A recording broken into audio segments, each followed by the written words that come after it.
That's is that we want to give you the chance to either get Shakira tickets or Love and Life Music Fest tickets, but with your cute baby.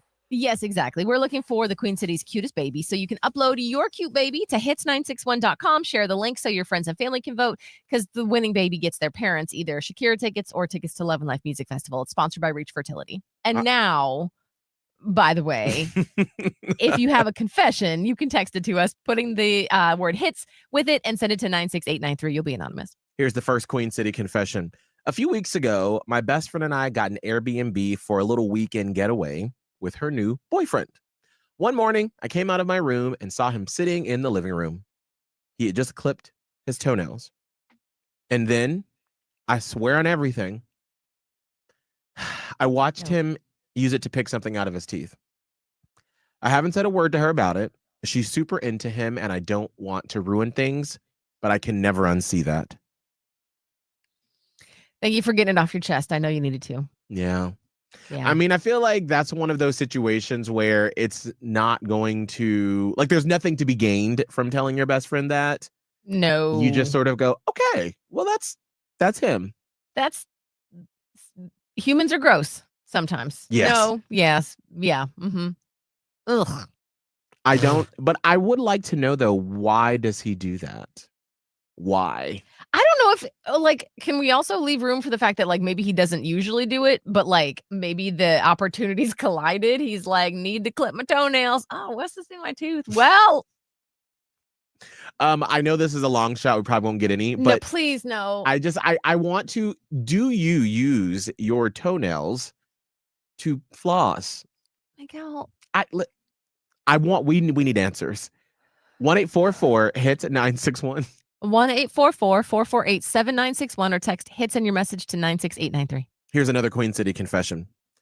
My sister-in-law is the kind of mom who gives her kids zero rules. No chores, unlimited snacks, all the screen time they want, no bedtime.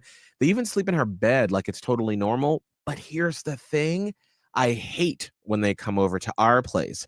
My own kids start acting up every time they're around. The problem is I can't say anything. My husband absolutely adores his sister and refuses to say a bad word about her.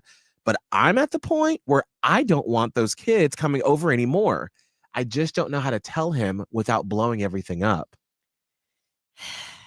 I mean, you don't have a lot of options here. Yeah. You can't. I mean, unless you want to break this family apart, you can't ban your nieces and nephews from coming to your house. Right. Like, that's kind of one of those things that you can have a conversation of sorts with your husband, but, like, y'all aren't those kids' parents. You can also say, this in my house, we have rules. Like, we don't jump on the couches or whatever. So you can make your house's boundaries known. And also, if you stick to with your husband saying, hey, don't you notice our kids act a little crazy once the cousins come over? Mm-hmm. Maybe something is going on. Maybe we can, like, set some parameters when they come over, or maybe we can just meet them at a park or something. I don't know. But, like, maybe start there where you're not putting the blame on his sister, but just saying, look at how our kids are acting after the cousins leave. Mm-hmm. And maybe that'll be a good starting point. Here's the last Queen City confession. I'm in my mid-30s and just got divorced. My friends took me out this weekend to celebrate my new freedom. And let's just say I really leaned into it. I met a 24-year-old at a bar in South End. We hit it off, and I spent the night at his apartment.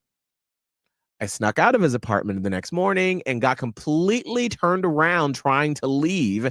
And while I was waiting for my Uber, looking exactly how you'd expect, I'm pretty sure I saw one of my coworkers drive by.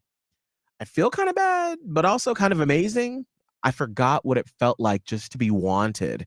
And now I think I might be back. Oh, hey, girl! Get your mojo back.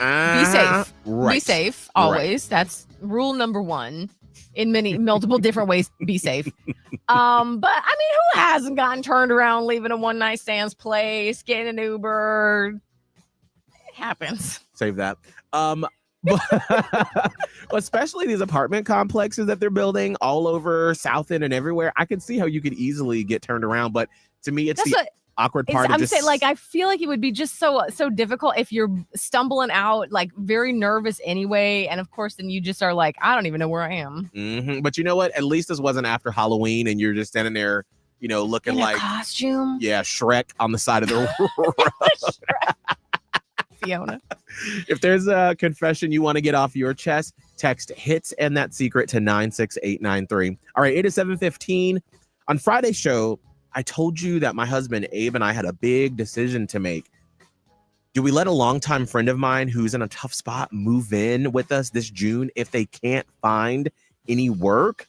Well, after lots of talking and listening to you and your advice from the other day, my husband Abe and I made a decision.